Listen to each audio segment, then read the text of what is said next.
बहुत पुरान समय के बात था। भगवान शिव आ माता पार्वती कैलाश पर्वत पर रहत रहली। एक दिन माता पार्वती नहाए खातिर जात रहली। उ अपन शरीर के उपटन हल्दी से एगो सुंदर बालक बनवली आऊह में प्राण फूंक देहली। ओ बालक के नाम रखली गणेश। माता पार्वती गणेश से कहली, बेटा, जब तक हम नहाई के बाहर ना आ जाई तब तक केहू के अंदर मत आवे देहा। गणेश जी आज्ञाकारी रहले। ओही समय भगवान शिव बाहर से अइले आ अंदर जाए के चाहले, लेकिन गणेश जी उनकर रास्ता रोक देहले। भगवान शिव के गुस्सा आ गयल। ऊ ना जानत रहले कि ई बालक के हा।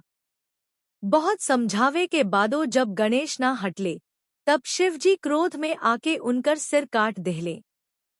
जब माता पार्वती बाहर अइली आई देखली तो बहुत दुखी हो गईली। ऊ रोए लगली आ कहली कि अगर गणेश जिंदा ना होइहन तो ऊ पूरा संसार नष्ट कर दी हैं। तब भगवान शिव शांत भइले आ अपन गण लोग के आदेश देहले कि उत्तर दिशा में जे पहिला जीव मिले ओकर सिर ले आव। सबसे पहिले हाथी मिलल। ओकर सिर लाके गणेश जी के धड़ पर जोड़ देहल गयल। ए तरह से गणेश जी के नया जीवन मिलल।